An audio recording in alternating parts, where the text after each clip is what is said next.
আজ দুপুরের মেনুতে রয়েছে স্টিম রাইস, সাথে একটু গাওয়া ঘি, আলু সেদ্ধ মেখেছি, মাছ ভাজা রয়েছে, কাতলা মাছ ভাজা, এদিকে রয়েছে মুসুরির ডাল পেঁয়াজ দিয়ে, আর রয়েছে সাথে একটু মিষ্টি। তো আজকে তোর মেনু বলেই দিলাম কি। এটা আমার অনেকদিন ধরে খেতে ইচ্ছে করছিল, কিন্তু খাওয়া হয়ে উঠছিল না, আজকে নিয়ে এসেছি। আর শ্রাবণ মাস তো পড়ে গেছে, এবার আর ননভেজটা এই মাসটাতে আমি আর খাবো না। মানে ননভেজ বলতে মাছ মাংস খাবো না, মাঝে মাঝে হয়তো রোববার দিন দেখে একটুখানি ডিম খেলাম। কেউ আমাকে কিছু মানতে বলেনি, এটা না নিজের মানতে ইচ্ছে করে। এবার ধরো সপ্তাহে মাছ নিয়ে আসলে আমাদের না মাছ শেষ হয় না। তো তার জন্য ঠিক করেছি মাছ মাংস কোনোটাই আনবো না। একটুখানি ডিম যদি খেতে ইচ্ছে করে খাবো, তাও রোববার দেখে। সপ্তাহের অন্যদিন কোনো কিছু খাওয়ার ইন্টারেস্টটা নেই। যাই হোক, শ্রাবণ মাসটা একটু মানি, আমি অন্যবারেও মানি।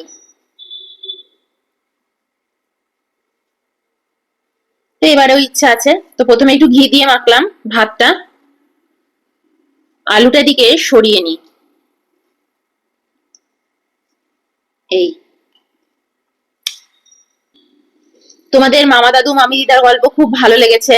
আমারও খুব ভালো লাগলো, আমি জানতাম ভালো লাগবে। আর দেখো, জীবনের সব ঘটনা থেকেই না কিছু না কিছু শেখা যায়, আমি তো এটা সবসময় মনে করি। ওই কারণেই আমি সবসময় বলি যে বইয়ের পাতা তোমাকে অত কিছু শেখাবে না। বইয়ের পাতা হচ্ছে তুমি তোমার খালি সময়, তুমি ওখানে বসে অনেক কিছু পড়লে মনটা একটু ভালো হলো। এই, যখন তোমার জীবনে কোনো সমস্যা আসবে না, তখন দেখবে সেটা একদম ডিফারেন্ট একটা কিছু আসছে। তো সেটা তুমি বইয়ের পাতায় পাবে না। তো সেটাই আমি তাই বলি। তো এই যে ঘটনাটা আগের দিন মামি দিদার বললাম, ওটা তো কোনো বইয়ের পাতা থেকে বলিনি। ছোটবেলাতে মামি দিদা যখন ওরম বলতো যে তোদের তোদের তো বর নিয়ে খুব আদিক্ষেতা, এই করব ওই করব, বর নিয়ে ঘুরতে যাব, বর ছাড়া চলবে না, শাশুড়িকে পাত্তা দেব না, শাশুড়ির সাথে তো থাকবোই না। মানে এই ধরনের যে কথাগুলো, আমিও তো ছোটবেলাতে এরকম ধরনের কথা বলতাম। তখন মামি দিদা এরকম ধরনের কথা বলতো যে দেখ আমরা কত কিছু সহ্য করেছি। হম।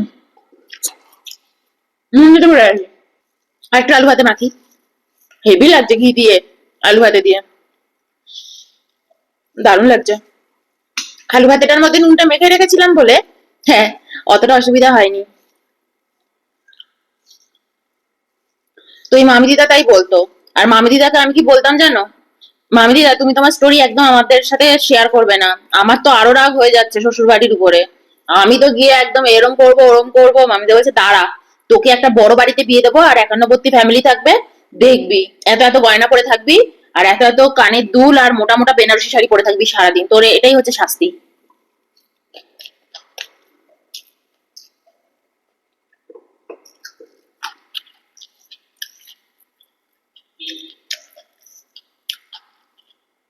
আগে একটু ছাঁচি পেঁয়াজ নিয়ে এসছি,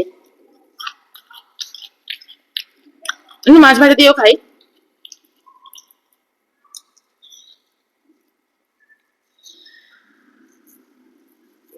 তো মামি দিদা ওরম ধরনের কথা বলতো।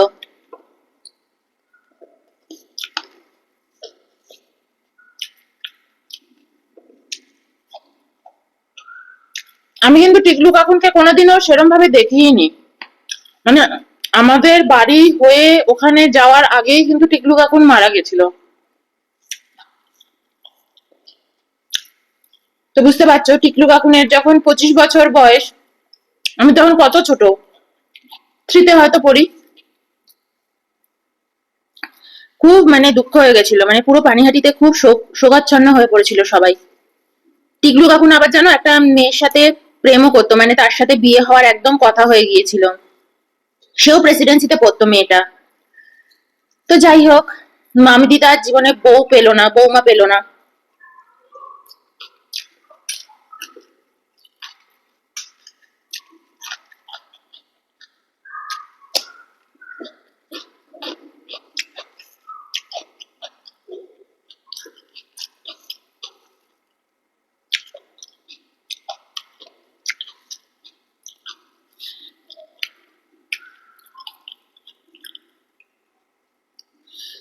ওই জন্য মামি দিদা আমাদেরকে নিয়েই বলতে পারো থাকতো। মামা দাদু মামি দিদা আমাদের খুব ভালোবাসতো।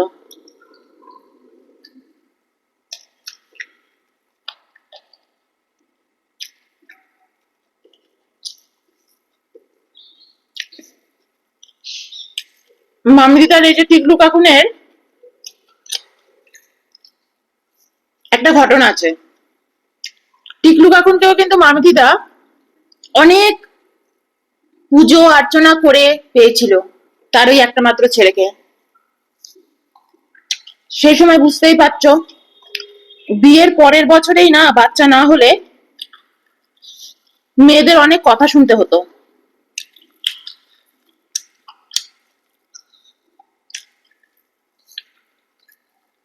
মামদিদারও কিন্তু 9 বছর বাচ্চা হয়নি। মামদিদাকে এত কষ্ট সহ্য করতে হয়েছিল, বুঝতেই পারছো কত বাজে বাজে কথা লোকে বলে। আর মামদিদাকে একা পেয়ে তো আরো বাজে বাজে কথা বলতো, ননদরা এসে বাজে কথা বলতো, শাশুড়ি বলতো।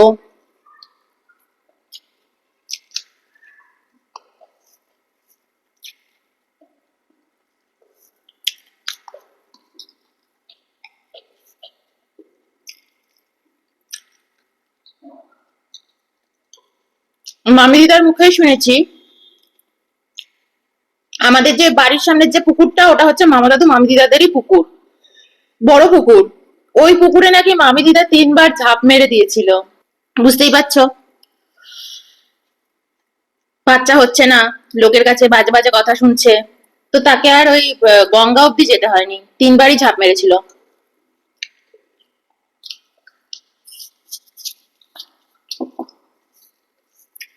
এ দেখো না, আমি এখন বাচ্চা নিয়ে এত বেশি রাগ হয়, আমার এই সমাজের উপর আমার খুব রাগ হয়।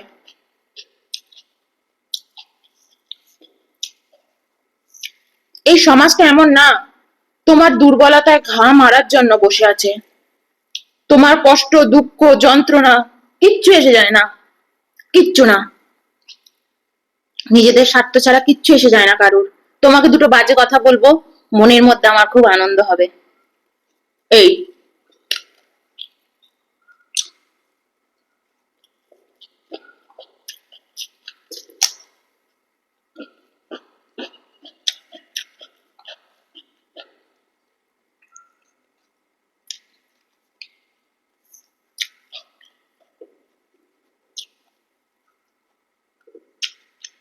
তো মামিদিদাও অনেক কষ্ট পেয়েছে লাইফে। ওই যে বললাম, মামিদিদার না মা বাবা কিন্তু বেশি দিন বাঁচেনি। মামিদিদার মানে এমন অবস্থা ছিল না যে আজকে শ্বশুর বাড়ি থেকে কিছু একটা কথা বললো আর আমি রাগ করে বাপের বাড়ি চলে গেলাম, এমন কিন্তু তখনের অবস্থা ছিল না। মামিদিদার 3 বোন, 3 বোনের মধ্যে মামিদিদা হচ্ছে সবচেয়ে ছোট মেয়ে, বিয়ে হয়ে গেছে। ইভেন মামিদিদার বিয়ের সময় নাকি মা বাবা ছিলেন না, দাদারা বিয়ে দিয়েছেন। তো এই হচ্ছে ব্যাপার। যেহেতু মামা দাদুর বাবা ব্যারিস্টার ছিলেন বললাম না, তো সেই খোঁজ পেয়েই কিন্তু মামিদিদার দাদা মামিদিদার দাদাও আবার ব্যারিস্টার ছিলেন। তো ওই খোঁজ নিয়ে কিন্তু দেখাশোনা করে বিয়ে দিয়েছিল মামিদিদাকে। তো বলেই দিয়েছিল যে কথায় কথায় বাপের বাড়ি আসা মানে সেই সময় এই ব্যাপারটাই ছিল না, বুঝতেই পারছো। অনেক কষ্ট, অনেক যন্ত্রণা মামিদিদা সহ্য করেছিল, বিশেষ করে যতদিন শাশুড়ি বেঁচে ছিলেন।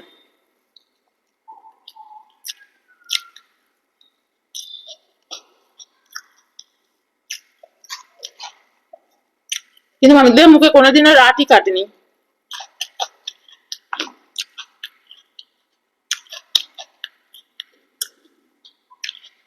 ঠাকুরের কাছে নাকি মামিদিদার রোজ কান্নাকাটি করতো, রোজ।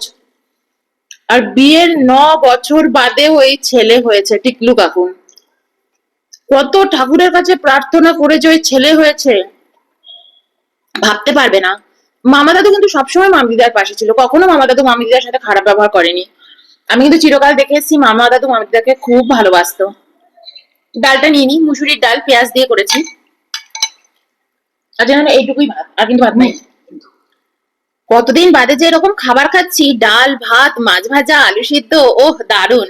অনেকদিন ধরে ভাবছিলাম গো খাবো খাবো, খাওয়াই হচ্ছিল না, তো আজ খাওয়া হচ্ছে।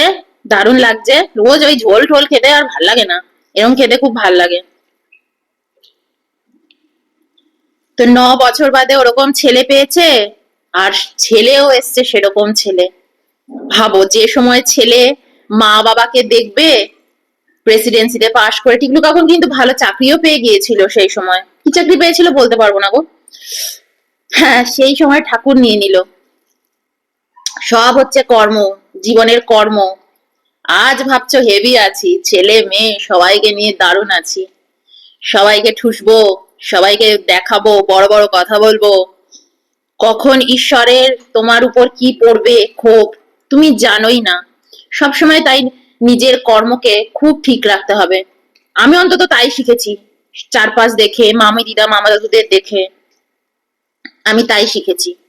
মামি দিদা জানো, যখন আমি তো ছোট ছিলাম, মামি দিদা কি বলতে জানো? জানিস তো ভাই, টিকলু এলো আর চলে গেল। এই 27টা মানে 26 বছর বয়স অব্দি টিকলু কোন ছিল, 26 বছর বয়সেই মারা গেছে, 25 বছর 26 বছরে। বলছে এই 26টা বছর যেন চলেই গেল। উল্টে এই 26টা বছর যদি না থাকতো, আমার আমার যদি টিকলু কখনো নাই আসতো, তাহলে না অনেক বেশি ভালো হতো। এমনি এরকম বলো না মাম দিদা, টিকলু এখন তোমার জীবনে এসে কত ভালো হয়েছে, এরকম একটা ছেলেকে দুনিয়াও তো দেখলো। এরকম একটা ছেলেকে মরে গিয়েও মরে যায় না, অমর হয়ে থাকে এরা।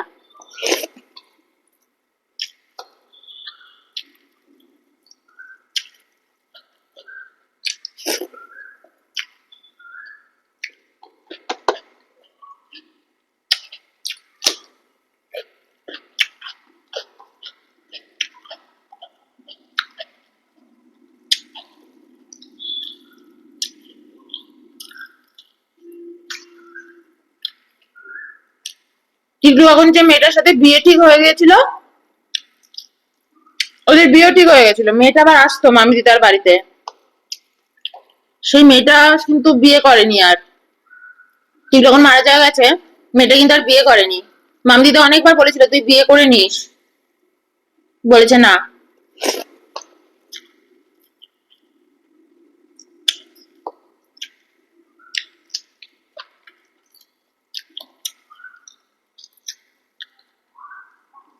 মেয়েটা শুনেছি প্রফেসর হয়েছেন পরে। মেয়েটা কিন্তু শুধু টিকলু কাকুর মারা গেছে বলেই আশা বন্ধ করেনি, তারপরেও আমি 4-5 বছর দেখেছি মেয়েটা এসছে, বারবার এসছে মামিদের কাছে। আসতো, বলতো আমি তোমাকে একটা শাশুড়ি হিসাবে, মা হিসাবে মেনেই নিয়েছি, আমি এখানেই আসবো।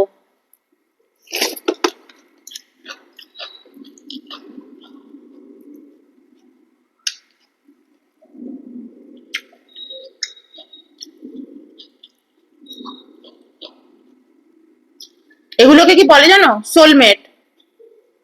এটা হচ্ছে ওই লোক দেখানো ভালোবাসা না। বিয়ে করব, কি সাজবো, কি গুজবো, হ্যাঁ সেটাও সবার মধ্যেই থাকে। বিয়ে সম্পর্কে কোনো আইডিয়া নেই, শুধু প্রি ওয়েডিং কি যেন বলে, ফটো তোলা, তারপর বিয়ের 1 বছর বাদে বলছে আমার আর ভাল লাগছে না, তখন আমি না বুঝতে পারিনি, এখন আর একসাথে থাকতে পারছি না। এটা কিন্তু বিয়ে না।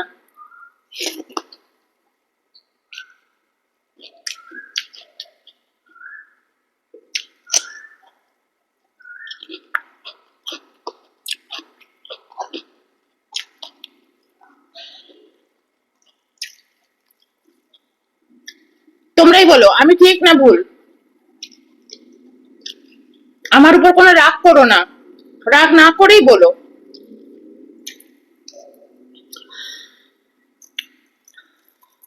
আমারও বিয়ের সময় আমিও সবাইকে দেখেছি সাজতে গুজতে, অনেক টাকা খরচা করে বিয়ে করতে। কই আমার বিয়ের সময় তো মনে হলো না যে আমিও আমার মায়ের থেকে টাকা নিয়ে অনেক ধুমধাম করে সেজে গুজে ভিডিও করে বিয়ে করব। আমার মনে হয়নি, সত্যি বলছি। আমার বিয়ের 9 বছর আগে আমার দিদির বিয়ে হয়েছে, বিশাল বড় ধুমধাম করে। আমি করিনি, আমার মা বাড়িতে কিন্তু এই নিয়ে খুব অশান্তি হয়েছিল, আমি করিনি। আমার শুধু একটাই লক্ষ্য ছিল, আমি রোজ ঠাকুরকে বলতাম আমার যেন বিয়ের পরে যেন আমি খুব সুখী হই, খুব ভালো থাকি, অয়ন যেন আমাকে চিরকাল খুব ভালোবাসে। আমার বিয়ের 4-5 বছর বাদে অয়নের আমার উপর থেকে মন উঠে যাবে না তো, এরকম যেন না হয়। এটাই আমি ঠাকুরকে বলতাম, সত্যি বলছি, বিশ্বাস করো। আমার সাজগোজ, ফটো তোলা কিচ্ছু ছিল না মাথায়।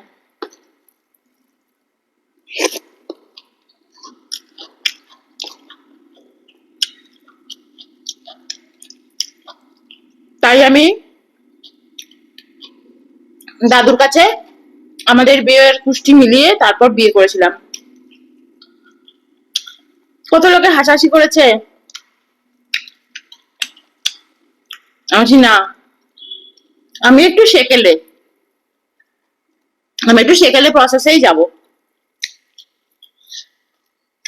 আমার মাই অবাক হয়ে গেছে, দে, আমার মাই অবাক হয়ে গেছে। আমি বলেছিলাম আমি এগুলো করবো না।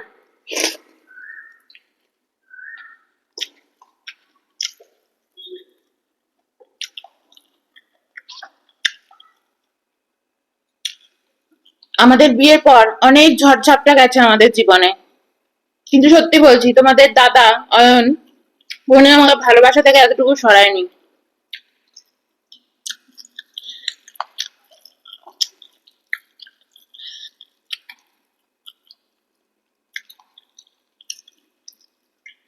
আমাদের বিয়ে 16 বছর হয়ে গেছে, তোমার দাদার একটা কথা আমার না, কি বলবো, আমার জীবনটাকে সার্থক করে দেয়। আমি ওর সামনেই বলছি, অন্য সময় ওর সাথেও ঝগড়া করি, ক্যাটক্যাট ক্যাটক্যাট করি ওর সাথে। তোমার দাদা যখন সবকিছুর পরে এসে বলে না যে মৌমি তোমার জন্য আমি কিছুই করতে পারলাম না, তোমাকে সেই সুখ স্বাচ্ছন্দ্য সেরকম কিছুই দিতে পারলাম না, তোমার আরো হয়তো অনেক ভালো জায়গায় তোমার বিয়ে হতে পারতো, তো আমি সেরকম তো তোমাকে কিছু ভরিয়েই রাখতে পারিনি। ও যখন এখনো এই কথা বলে না যে আমি তোমার জন্য কিচ্ছু করে উঠতে পারিনি, যে আমাকে সবকিছু দিয়ে দিয়েছে, এটা আমার কাছে একটা বিশাল বড় পাওয়া, আর এটার দমেই আমি এত কিছু করি।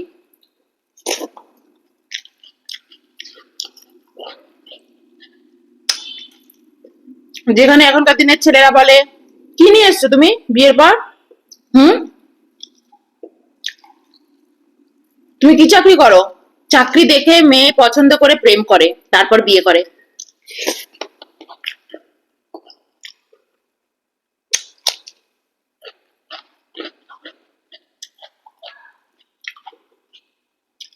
তোমাদের দাদা কোনোদিনও বলেনি চাকরি করতে ইচ্ছা করলে করো, না ইচ্ছা করলে না করো। ও আমাকে একটা কথা বলে, তোমাকে জিজ্ঞেস করো কেন? আমি কে যে তুমি আমাকে জিজ্ঞেস করো? তুমি তো স্বাধীন, যা খুশি করবে, তোমার ইচ্ছে, তুমি যে আমার সাথে আছো এটাই অনেক বড় ব্যাপার। আমার মতো একটা ছেলের সাথে আমার তো সেরকম তোমার কিছু দিতেই পারছি না, সবসময় এটা বলে। আমার কাছে এটাই অনেক বড় পাওয়া, জানো, সত্যি বলছি।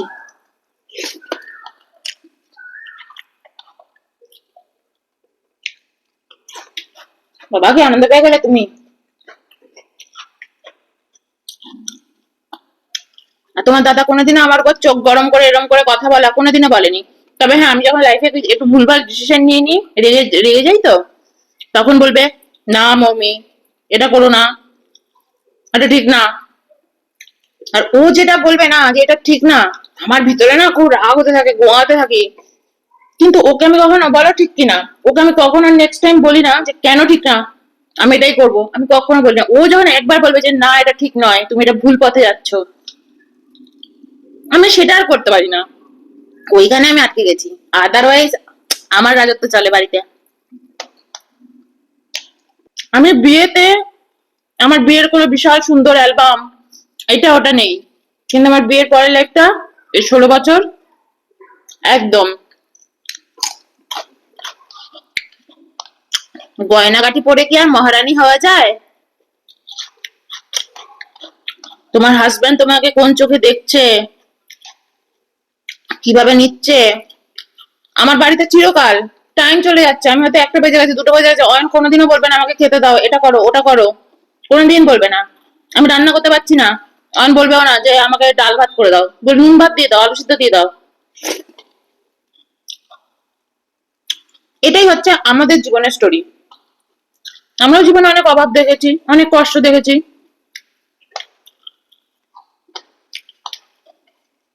অভাব কষ্ট মানে পয়সা তা না।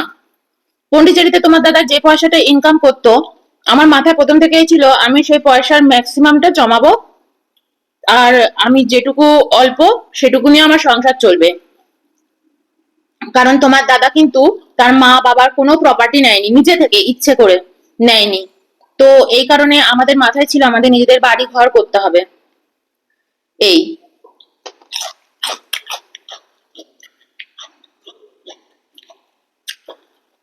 তো আমি সেটা করেছি, জমিয়েছি। আর বিয়ের ঠিক 10 বছরের মাথায় ব্যাঙ্গালোরে বসে ব্যাঙ্গালোরের সব থেকে পশ জায়গায় ফ্ল্যাট কিনেছি, যেখানে আমি একটা পয়সাও কোনোদিনও আয় করিনি।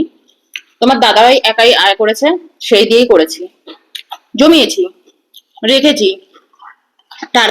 টার্গেট রেখেছি যে জীবনে কি চাই আমি, সেটাই করেছি। একটা ফালতু পয়সা কোনোদিনও খরচা করিনি। তো এই, আমি আজকে তেল খাচ্ছি না, তেলগুলো হেবি মোটা আর বাজে, এই খাবো না। এবার চলো মিষ্টি খাই। তো এই দেখো, এই হচ্ছে আজকের মিষ্টি। কালকে যেটা এনেছিলাম সেটাই, আমি তো অন্য সময় খাই না, তাই খাওয়ার টাইমেই খেতে হবে। দই নিলাম, দইয়ের উপর একটু বোঁদে নিয়ে নিচ্ছি, আর নিলাম এই মিষ্টিটা। কালকে এই মিষ্টিটা তোমার দাদা খেয়েছে, আজকে আমি। যেহেতু আমরা অন্য সময় আর কিছু খাই না, তার জন্য মানে এই মিষ্টিগুলো থেকে যায়। আর 500 টাকার নিচে বিল করলে দিয়েও যাবে না, যদিও কালকে আমাদের 1000 টাকার উপরে বিল হয়ে গেছে এই কটা মিষ্টি আনতে। মানে মিষ্টি একদম আনা হয় না, আমি খাই না,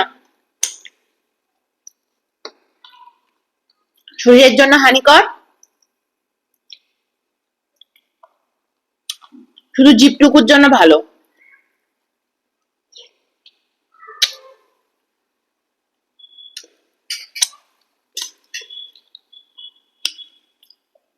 এটা কি বলে জানো আগের দিন? এটা হচ্ছে তোমার সর ভাজা। হম, ওরে বাবাটা কি মিষ্টি, আমি খেতে পারবো না গো। ওটাও খেতে পারবো না, মাছ খেলাম না হয়তো তার জন্য। খুব মিষ্টি বাবারে, আমি খেতে পারছি না গো।